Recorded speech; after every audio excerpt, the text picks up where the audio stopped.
Germany in early Renaissance was a group of independent provinces and were ruled by a group of powerful economic port cities called the Hanseatic League. The Hanseatic League was able to overpower the Italians in the overland trade in the time period, but the League ultimately fell due to economic failures. Since then, some Germans have been able to travel to the Italian Renaissance and learn the ideology of self-reflection and change and brought it back to their society, which led to the North or Christian Renaissance.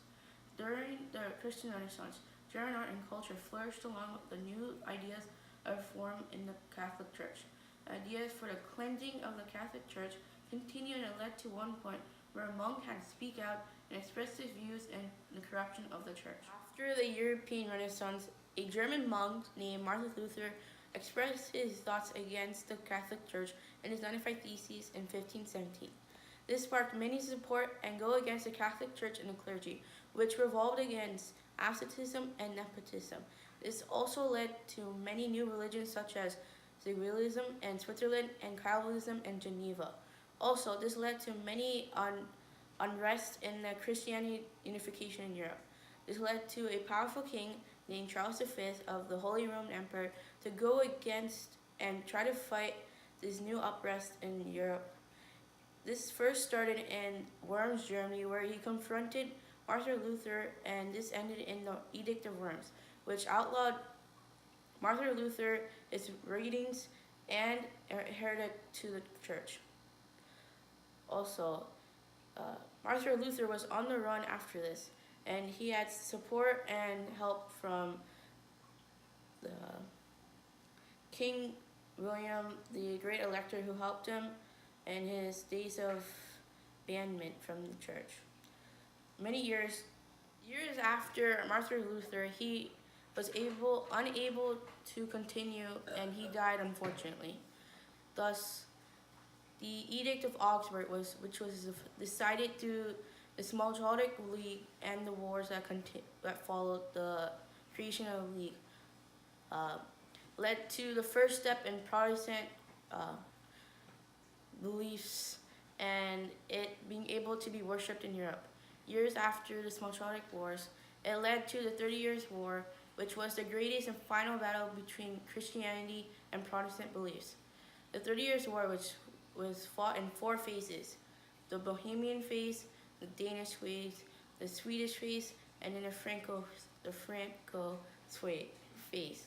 After all the phases and the Protestant being able to win, it led to the Peace of Westphalia, which allowed many German princes to choose their own religion, made the Emperor, the Holy Roman Emperor, a figurehead, and made every virtual freedom of its countries within the empire.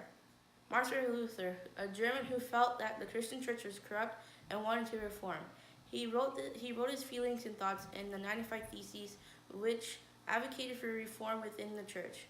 This led to many new religions to be formed and angered one very important emperor in the Christian universe. This led to the Edict of Worms, which outlawed Martin Luther, his writings, and named him a heretic to the church. Also led to new religions such as Calvinism and Zivilism. Charles V might have won after his death, but his beliefs still continued within the people. This led to the Smalltalk League and the wars that followed it, and led to the 30 Years' War, which was divided into 4 phases, but still ultimately led to the Protestant victory. It also led to the Peace of Westphalia, which advocated for Protestant use in German country, virtual freedom within the empire, and led to the emperor to become a figurehead.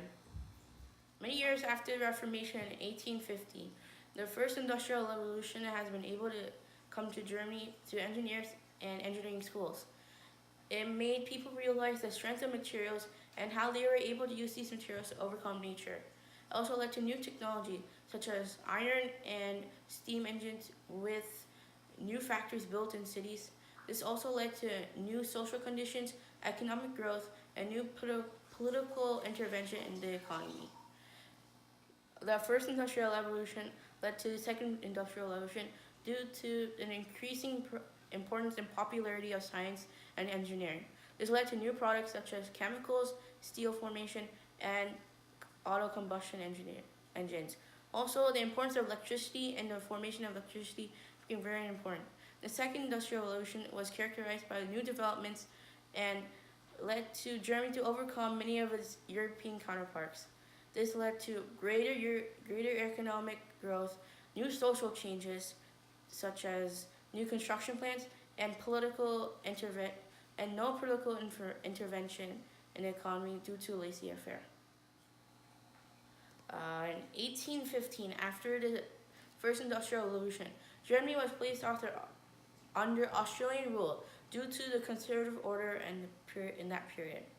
This led to Germany to act out in violence for its own independence, like the Burschenschaft and the Frankfurt Assembly. These attempts were unable to do any real difference to Austrian rule and were stopped by the conservative order until Prussia was able to make any redo. In the 19th century, Germany was placed under Australian rule due to the conservative order.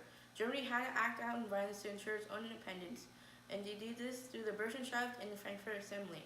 But these attempts were stopped, and Germany had unable to progress to its unification.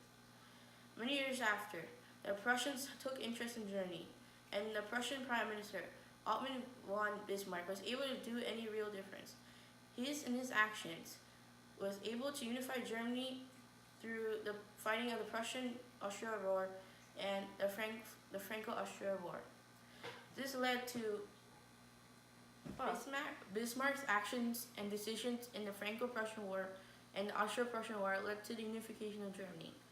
Germany was able to rejoice and become a country after many years under a new king and a new rule.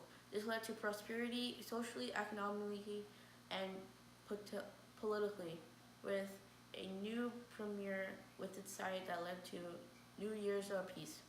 In 1914 and 1918, the World War I was caused by the Balkan crisis, which was a result of the Europeans fighting each other and the Ottoman Empire. Germany and Australia were the main causes for the war due to Germany giving a blank check to Australia and Australia pledging war on Serbia. This led to many of the European powers to call war on Austria and Germany.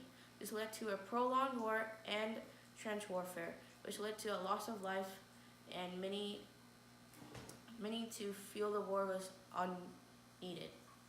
3, 2, 1, go.